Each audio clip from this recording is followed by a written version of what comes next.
ইসরায়েলের গভীরে ক্ষেপণাস্ত্রের আঘাত তেহরানের। ইরানের হামলার শঙ্কায় বিমান ও যুদ্ধজাহাজ সরিয়ে নিয়েছে যুক্তরাষ্ট্র। 2 মেয়াদের বেশি প্রধানমন্ত্রী চায় না জামায়াত এনসিপি। 2 মেয়াদ পর একবার বিরতি দিয়ে ফের প্রধানমন্ত্রীর পক্ষে বিএনপি। 5 অগস্ট ছাত্র জনতার গণ অভ্যুত্থান দিবস ঘোষণা। জাতীয় দিবস হিসেবে সরকারি ছুটির সিদ্ধান্ত। 1 জুলাই থেকে কর্মসূচি শুরু।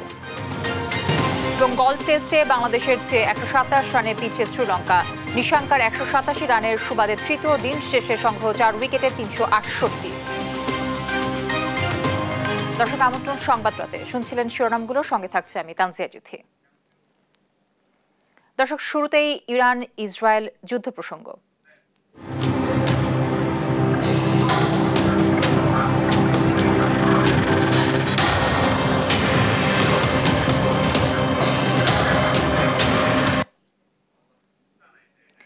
ইরানের ক্ষেপণাস্ত্রে বিপর্যস্ত ইসরায়েলের দক্ষিণাঞ্চলীয় শহর বেয়ারশেবা, তেল আবিব, জেরুজালেম সহ বিভিন্ন এলাকা। ক্ষেপণাস্ত্র সরাসরি আঘাত হানে হাসপাতালেও। এতে আহত হয় শতাধিক ইসরায়েলি। অবিলম্বে এ সংঘাত বন্ধে নেতানিয়াহুর প্রতি আহ্বান জানিয়েছেন ভুক্তভোগীরা। লুৎফর কবিরের রিপোর্ট। চারদিকে ধ্বংসস্তূপ গুড়িয়ে দেয়া হয়েছে ইসরায়েলের প্রাণকেন্দ্র তেল আবিবের এই অট্টালিকা। আতঙ্কিত মানুষ কোনো মতে বেরিয়ে এসেছে, কেউ কেউ গুরুতর আহত। ইসরায়েলে ক্ষেপণাস্ত্র হামলার তীব্রতা বাড়িয়েছে ইরান। সামরিক ও পারমাণবিক স্থাপনায় হামলার জবাবে বৃহস্পতিবার ইরান থেকে ছোড়া ক্ষেপণাস্ত্রে বিপর্যস্ত এ শহর। ঘটনাস্থলে ছুটে আসে জরুরি বিভাগ। আমরা তেল আবিবের কেন্দ্রস্থলে আছি। পিছনে দেখতে পাচ্ছেন ক্ষেপণাস্ত্রটি একটি ভবনে আঘাত হেনেছে। উচ্চ সতর্কতায় থাকা জরুরি বিভাগের কর্মীরা ঘটনাস্থলে পৌঁছেছে। এদিন ইসরায়েলের দক্ষিণাঞ্চলীয় শহর বেয়ারশেভায় আঘাত হানে ইরানের ক্ষেপণাস্ত্র। তেল আবিব জানিয়েছে সোরোকা হাসপাতালে এ হামলা হয়। বিশাল ধোঁয়ার কুণ্ডলী দেখা যায়, শোনা যায় আতঙ্কিত মানুষের চিৎকার। ছুটে যান ইসরায়েলের জাতীয় নিরাপত্তা মন্ত্রী বেন গাভির। বিস্ফোরণের শব্দ শোনা গেছে তেল আবিবের হোলন ও জেরুজালেমেও। গত কয়েকদিনের মধ্যে এটাই ইসরায়েলে ইরানের সবচেয়ে বড় ক্ষেপণাস্ত্র হামলা বলে ধারণা করা হচ্ছে। ইসরায়েলের এত গভীরে এমন হামলা চালাতে এর আগে দেখা যায়নি। খামেনি প্রশাসন বলছে ইরানে হামলা বন্ধ হলেই কেবল এ লড়াই থামবে। ইসরায়েল শুরু করেছে, তাদেরকেই থামাতে হবে, নয়তো আরও কঠিন পরিণতির মুখে পড়বে নেতানিয়াহু, এমন হুঙ্কার দিয়েছেন ইরানের সর্বোচ্চ নেতা আয়াতুল্লাহ খামেনি। হামলায় ভুক্তভোগীরা অবিলম্বে এ লড়াই বন্ধে নেতানিয়াহুর প্রতি আহ্বান জানিয়েছেন। লুৎফর কবির, নিউজ ডেস্ক, দেশ টিভি। জনগণকে দৃঢ় থাকার আহ্বান জানিয়েছেন ইরানের সর্বোচ্চ ধর্মীয় নেতা আয়াতুল্লাহ আলী খামেনি। আর জাতির উদ্দেশ্যে ভাষণে ঐক্যের ডাক দিয়ে দেশটির প্রেসিডেন্ট মাসুদ পেজেশকিয়ান বলেন, কঠিন সময় শিগগিরই কাটিয়ে উঠবে ইরান। এদিকে ইরানে সামরিক হস্তক্ষেপ না চালাতে যুক্তরাষ্ট্রকে হুঁশিয়ারি দিয়েছে রাশিয়া। অন্যদিকে ইরানের সম্ভাব্য হামলার শঙ্কায় মধ্যপ্রাচ্যের কয়েকটি ঘাঁটি থেকে কিছু বিমান ও যুদ্ধজাহাজ সরিয়ে নিয়েছে যুক্তরাষ্ট্র। রায়হান কবির, শুভ্র রিপোর্ট। এক কঠিন সময় পার করছে ইরান। দেশের ক্রান্তি লগ্নে আবারও জাতির উদ্দেশ্যে ভাষণ দেন দেশটির প্রেসিডেন্ট মাসুদ পেজেশকিয়ান। স্থানীয় সময় বুধবার দেয়া ভাষণে ঐক্যের ডাক দেন তিনি। এ সময় শীঘ্রই কঠিন দিনগুলো কাটিয়ে উঠতে সরকারের প্রতিটি অংশকে একযোগে কাজ করার নির্দেশ দেন পেজেশকিয়ান। সব মন্ত্রণালয় এবং সরকারি সব এজেন্সিকে তাদের সর্বোচ্চ শক্তি ও সম্পদ ব্যবহার করে ইরানের জন্য কাজ করতে হবে। কোনো কিছুর প্রতি বিমুখ না হয়ে সকলের ধৈর্য ও সমর্থন দরকার। সৃষ্টিকর্তার কৃপায় এবং সহানুভূতি ও সংহতির সাহায্যে আমরা এই কঠিন দিনগুলো কাটিয়ে উঠব। ইরানের সর্বোচ্চ নেতা আয়াতুল্লাহ আলী খামেনিকে আর বেঁচে থাকার সুযোগ দেয়া যায় না বলে মন্তব্য করেছে ইসরায়েলের প্রতিরক্ষা মন্ত্রী ইসরায়েল কাটজ। ইরানের ক্ষেপণাস্ত্র হামলায় ইসরায়েলের সোরোকা হাসপাতাল ক্ষতিগ্রস্ত হওয়ার পর এই হুমকি দেন তিনি।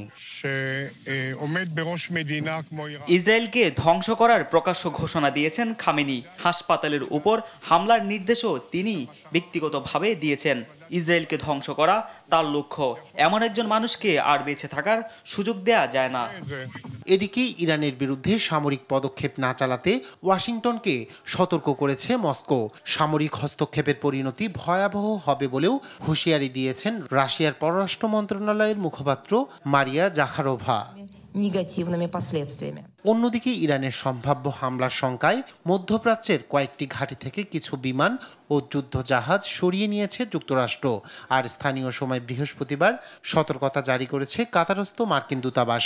এতে সাময়িকভাবে কাতারের আল উদেইদ বিমান ঘাঁটিতে প্রবেশ সীমিত রাখতে বলা হয় দূতাবাস কর্মীদের। রায়হান কবির শুভ্র, নিউজ ডেস্ক, দেশ টিভি। 2 মেয়াদের বেশি কেউ প্রধানমন্ত্রী হতে পারবে না এমন প্রস্তাবনার পক্ষে মত দিয়েছে জামায়াত ও এনসিপি সহ বেশ কিছু রাজনৈতিক দল। আর 2 মেয়াদের পর একবার বিরতি দিয়ে ফের প্রধানমন্ত্রী হবার পক্ষেও মত দিয়েছে বিএনপি সহ কয়েকটি রাজনৈতিক দল। এদিকে রাষ্ট্রপতি নির্বাচন প্রক্রিয়ায় সবাই একমত, তবে সিদ্ধান্ত হয়নি বলে জানিয়েছে ঐকমত্য কমিশনের সহসভাপতি আলী রিয়াজ। রবিবার আবারও আলোচনা হবে। নিয়াজ মোর্শেদের রিপোর্টে বিস্তারিত থাকছে। প্রধানমন্ত্রীর মেয়াদ, সংবিধান ও রাষ্ট্রের মূলনীতি এবং নির্বাচনী এলাকা নির্ধারণের ইস্যুতে আলোচনার নির্ধারিত ইস্যু থাকলেও আগের দিনের অসমাপ্ত ইস্যু রাষ্ট্রপতির নিয়োগ প্রক্রিয়া নিয়ে জাতীয় ঐকমত্য কমিশনের দ্বিতীয় ধাপের তৃতীয় বৈঠকের প্রথমার্ধ কাটে। বৃহস্পতিবার মধ্যাহ্নভোজের বিরতিতে রাষ্ট্রপতি নিয়োগ প্রক্রিয়ার পরিবর্তনের প্রস্তাবনায় সমর্থন জানায় অধিকাংশ রাজনৈতিক দল। নিয়োগ প্রক্রিয়ায় রাষ্ট্রপতি নির্বাচনে গোপন ভোটের প্রস্তাবনাও দেয় অধিকাংশ রাজনৈতিক দল।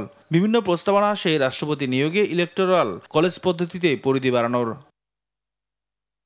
ঐকমত্য কমিশনের দ্বিতীয়ার্ধের বৈঠক শেষে কমিশনের প্রধান অধ্যাপক আলী রিয়াজ এখনও সব মীমাংসিত হয়নি মন্তব্য করে বলেন, রাষ্ট্রপতি নির্বাচনের পদ্ধতি পরিবর্তন করা প্রয়োজন।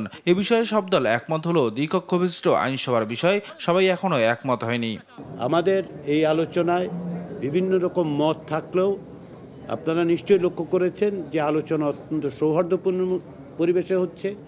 প্রত্যেকেই তাদের মতামত দিচ্ছেন। রাজনৈতিক দলগুলোর পক্ষ থেকে মতামত প্রকাশের ক্ষেত্রে তারা মোটেই দ্বিধান্বিত নন। প্রত্যেকেই অন্যদের মতের প্রতি শ্রদ্ধাশীল থাকছেন এবং আলাপ আলোচনার মধ্যে দিয়ে ভিন্ন মত প্রকাশ করছেন। আমরা আশা করছি সেটা অবশ্যই অব্যাহত থাকবে এবং আমরা আগামী সপ্তাহে আরও কিছু বিষয়ে একমত হওয়ার জায়গায় তৈরি হতে পারব। রাষ্ট্রপতি নির্বাচনের ক্ষেত্রে গোপন ব্যালটের মাধ্যমে সব দল একমত হলেও ভোটার নিয়ে রয়েছে ভিন্ন মত। বিএনপি উচ্চকক্ষ নিম্নকক্ষের সদস্যদের ভোট দেবার কথা বললেও জামাত বলছে সিটি কর্পোরেশন, জেলা পরিষদ সহ মোট 576 সদস্যের ভোট দেওয়ার অধিকার থাকবে। পার্লামেন্টের সদস্যগণ 300 সদস্য যারা সরাসরি নির্বাচিত হবেন, তারপরে মহিলা আসন যদি 100তে উন্নীত হয়, বর্তমানে 50 আছে, সেই সদস্যগণ তাহলে 400। আর যদি দ্বিকক্ষ বিশিষ্ট পার্লামেন্টে স্থাপিত হয়, সেটার নাম সিনেট দেয়া হয়েছে। পরবর্তীতে সেই নাম ফাইনালি কি দাঁড়াবে সেটা এখনো জানি না। তার সদস্য সংখ্যা যদি 100 হয়, যেটা আমাদের প্রস্তাব, তাহলে এই 500 জন সদস্যদের ভোটে রাষ্ট্রপতি নির্বাচন হবে। এটা ডিস্ট্রিক্ট কাউন্সিল এবং মিউনিসিপ্যালিটিস যেটা আছে এটাকে কভার করে, আর আপার হাউস এবং লোয়ার হাউস তো থাকবেই, মিলিয়া যে কনস্টিটিউয়েন্সি হবে, ইলেকট্রাল কলেজ হবে ফর দি প্রেসিডেন্ট। মানে ভোটের যেই আমাদের ভোট টোটাল যেই ভোট পাবে সেই ভোটের অনুপাতিক ভিত্তিতে উচ্চকক্ষের সিট, সেই বিষয় হচ্ছে আমরা আমাদের মতামত দিয়ে। আর প্রধানমন্ত্রীর মেয়াদ দিয়ে বিএনপির 31 দফার সঙ্গে একমত থাকলেও জামাত ও এনসিপি ভিন্ন মত পোষণ করছে। ব্যক্তি not more than 2 consecutive terms প্রধানমন্ত্রী হতে পারবেন এভাবে বলা আছে। অর্থাৎ 2 মেয়াদ পর পর 2 মেয়াদের বেশি কোনো ব্যক্তি প্রধানমন্ত্রী হবেন না। পাওয়ারের চেক অ্যান্ড ব্যালেন্স করার জন্য আমরা বলেছি সমস্ত অর্গানগুলোর মধ্যে একটা ব্যালেন্স সৃষ্টি করতে হবে। আমাদের ডেমোক্রেটিক ইনস্টিটিউশন এবং কনস্টিটিউশনাল ইনস্টিটিউশনগুলোকে আমরা শক্ত ভিত্তির উপর দাঁড় করাতে হবে, তাহলে অনেক কিছুই লাগে না। আর এদিকে প্রধানমন্ত্রীর মেয়াদে যদি আমরা সীমাবদ্ধতা আনি, সেটাও একটা বিষয় থাকবে, যাতে পার্লামেন্টারি ফুয়েরার অথবা কনস্টিটিউশনাল যে কোনো এখন একতন্ত্র প্রতিষ্ঠা না হয়, কন্টিনিউটি না থাকে, সেটা অবশ্যই মাথায় রাখার বিষয়। একটাই মেজরিটি পিপল, মেজরিটি অর্গানাইজেশনগুলো আমরা একমত হয়েছি যে কোনো প্রধানমন্ত্রী 2 মেয়াদের বেশি প্রধানমন্ত্রী হিসেবে দায়িত্ব পালন করতে পারবেন না। কোনো দল ইনক্লুডিং বিএনপি তারা এটার সাথে পুরোপুরি একমত হননি। তারা এটা বলেছেন যে 2 মেয়াদ তারপরে ড্রপ, তারপরে আবার হইতে পারবে। যদি প্রধানমন্ত্রী একাধিকবার বারংবার যদি একজনই প্রধানমন্ত্রী নির্বাচিত হয়, তো সেই জায়গা থেকে আমরা আজকে হাউসের মধ্যে যেটি দেখেছি সেটি হচ্ছে সবাই দুইবারই হচ্ছে চাচ্ছিল যে দুইবারের যেন প্রধানমন্ত্রী নির্বাচিত হয়। কারণ তবে ঐকমত্য কমিশনের আলোচনায় ফ্যাসিবাদের সহযোগী দলগুলো ডাক পাওয়ায় অনেকেই প্রশ্ন তোলেন। এ নিয়ে ক্ষোভ জানান কেউ কেউ। পৌঁছাতে পারি নাই। নিয়াজ মোরশেদ, দেশ টিভি, ঢাকা। দেশের মানুষ যাতে কোনো প্রশ্ন তুলতে না পারে সেজন্য ফ্যাসিস্ট আওয়ামী সরকার গেল 15 বছর শিক্ষা বিমুখ ছিল বলে মন্তব্য করেন বিএনপির স্থায়ী কমিটির সদস্য ডক্টর আব্দুল মুইন খান। আর দলটির সিনিয়র যুগ্ম মহাসচিব রুহুল কবির রিজভী বলেন, জিয়াউর রহমান ছিলেন আধুনিক বাংলাদেশ গড়ার রূপকার। বৃহস্পতিবার দুপুরে শহীদ প্রেসিডেন্ট জিয়াউর রহমানের শাহাদাত বার্ষিকীর সেমিনারে এসব কথা বলেন তারা। AH হিমেলের report. ঢাকা বিশ্ববিদ্যালয়ের নওয়াব আলী চৌধুরী সিনেট ভবনে শহীদ প্রেসিডেন্ট জিয়াউর রহমানের 44তম শাহাদাত বার্ষিকী উপলক্ষে সেমিনার আয়োজন করে ঢাকা বিশ্ববিদ্যালয়ের বিএনপিপন্থী শিক্ষকদের সংগঠন সাদা দল। এ সময় জিয়াউর রহমানের জীবন ও কর্ম নিয়ে কথা বলেন শিক্ষক নেতারা। শহীদ প্রেসিডেন্ট জিয়াউর রহমান এই দেশের সকলের জন্য প্রাথমিক শিক্ষা বাধ্যতামূলক করেছিলেন, যার উদ্দেশ্য ছিল এই দেশকে, এই জাতিকে একটি স্বশিক্ষিত ও কর্মনির্ভর জাতিতে পরিণত করা। বিএনপির সিনিয়র নেতারা বলেন, জিয়াউর রহমান ছিলেন আধুনিক বাংলাদেশের রূপকার, আর তার আদর্শ ধারণ করে মানুষের স্বপ্ন পূরণে কাজ করছেন তারেক রহমান। বাংলাদেশের শহীদ জিয়া রহমানের শাসনকালই হচ্ছে গৌরবের শাসনকাল, পথ নিদর্শনমূলক শাসনকাল। প্রথমে তিনি এটাকে নিয়ে গেলেন ওয়াইসিতে, সেখানে তিনি উত্থাপন করলেন, ওয়াইসিতে একচেটিয়া সমর্থন পেলেন। তারপরে তিনি নিয়ে গেলেন জোট নিরপেক্ষ সম্মেলনে, কলম্বোতে সেই জোট নিরপেক্ষ সম্মেলন, সেখানে তিনি সর্বান্তকরণে সমর্থন পেলেন এইটা। তারপরে এটাকে নিয়ে গেলেন তিনি জাতিসংঘে। দলটির স্থায়ী কমিটির সদস্য আব্দুল মুইন খান বলেন, প্রতিবাদ ঠেকাতেই গেল 15 বছর দেশের মানুষকে প্রকৃত শিক্ষা থেকে বঞ্চিত করা হয়। আমার মাঝে মাঝে মনে হয় ইচ্ছে করে শিক্ষা ব্যবস্থাকে ধ্বংস করা হয়েছে, কেননা দেশের মানুষ যদি শিক্ষিত হয় তাহলে কিন্তু সেই অন্যায় সরকারকে তারা প্রশ্ন করে। শিক্ষা ব্যবস্থার উন্নয়নে জিয়াউর রহমান 3 বছরে যা করেছিলেন তা আর কেউ করতে পারেনি বলে মন্তব্য করেন প্রবীণ এই রাজনীতিক। অনেকে কিন্তু বলেন শহীদ প্রেসিডেন্ট জিয়াউর উন্নয়নের রাজনীতির কথা বলেন। AH হিমেল, দেশ টিভি, ঢাকা। 5 অগস্টকে ছাত্র জনতার অভ্যুত্থান দিবস হিসেবে পালনের সিদ্ধান্ত নিয়েছে সরকার। দিনটিকে সাধারণ ছুটিও ঘোষণার সিদ্ধান্ত হয়েছে। বৃহস্পতিবার উপদেষ্টা পরিষদের বৈঠক শেষে ফরেন সার্ভিস একাডেমিতে সংবাদ সম্মেলনে কথা জানান সংস্কৃতি উপদেষ্টা মোস্তফা সরোয়ার ফারুকী।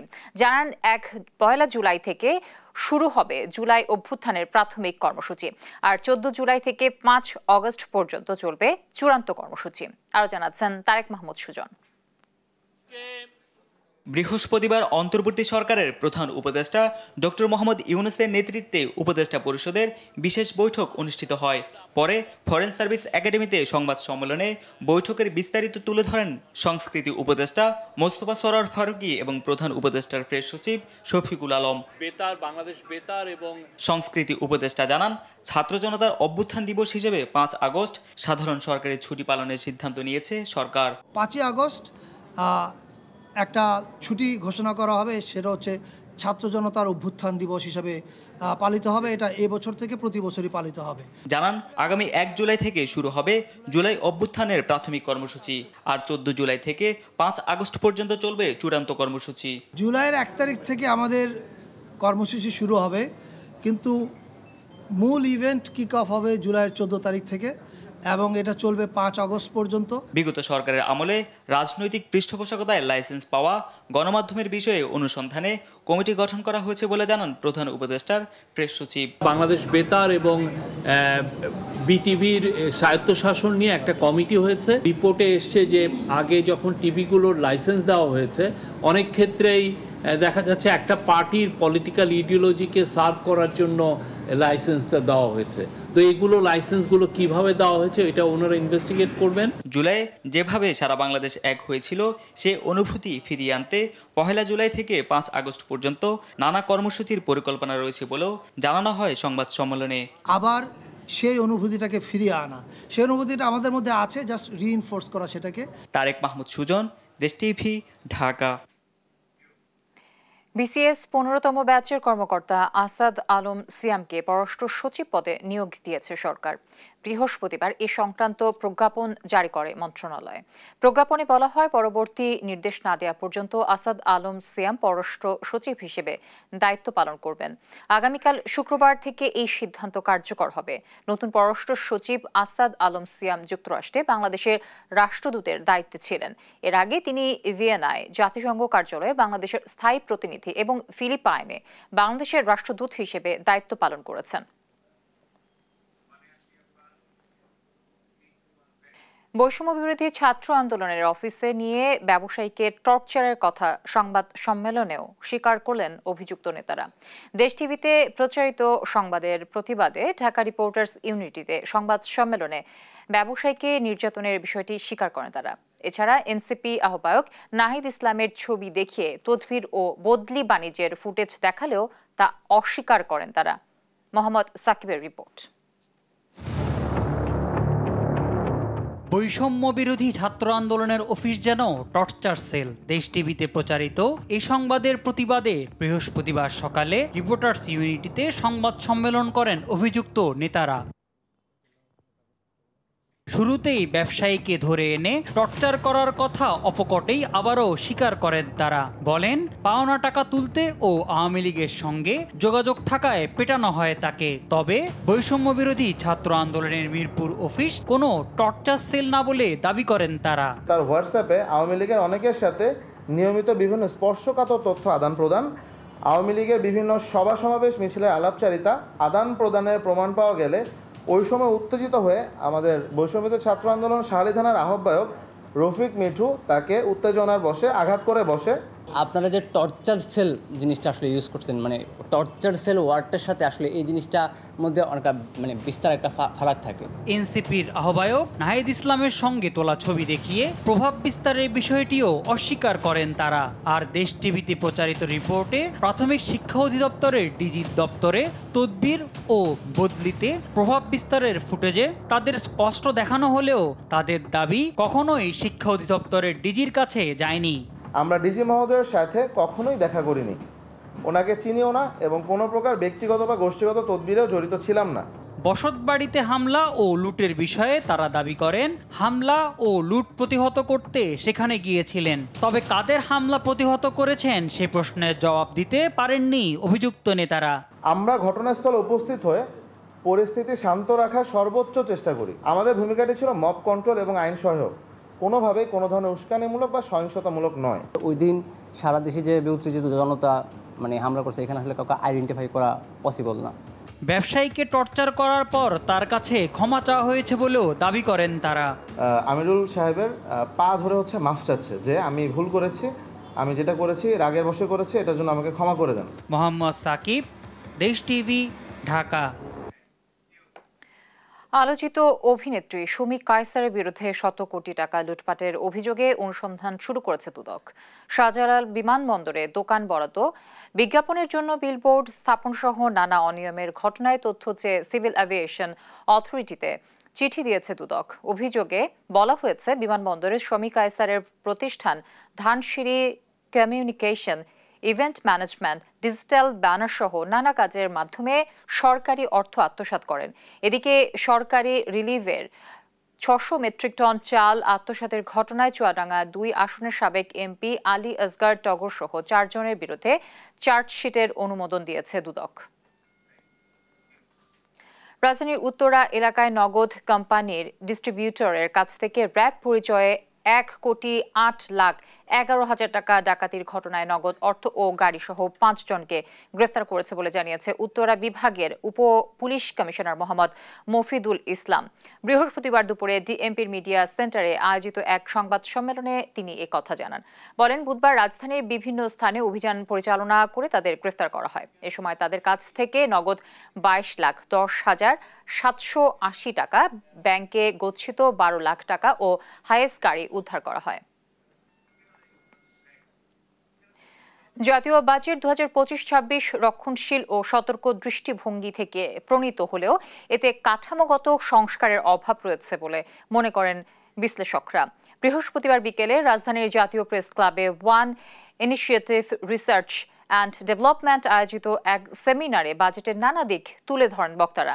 সেমিনারে প্রধান অতিথি হিসেবে উপস্থিত ছিলেন জাতীয় রাজস্ব বোর্ডের সাবেক চেয়ারম্যান ডক্টর মোহাম্মদ আব্দুল মজিদ, আর সভাপতিত্ব করেন ওয়ান ইনিশিয়েটিভ রিসার্চ অ্যান্ড ডেভেলপমেন্টের চেয়ারম্যান ডক্টর মোহাম্মদ আব্দুল রব। এ সময় এবারের বাজেটে রাষ্ট্রীয় প্রতিষ্ঠান ও কর প্রশাসনের সংস্কারের অভাবসহ 10টি প্রধান সমালোচনার কথা তুলে ধরেন বক্তারা। এছাড়া শিক্ষা ও স্বাস্থ্য খাতে বরাদ্দ বাড়ানো সহ বেশ কিছু সুপারিশ করেন বক্তারা। ইলিশ সারা বিশ্বের কাছে বাংলাদেশকে বিশেষ মর্যাদা দিয়েছে, একে রক্ষা করা জাতীয় কর্তব্য বলে মন্তব্য করেছেন মৎস্য ও প্রাণী সম্পদ উপদেষ্টা ফরিদা আক্তার।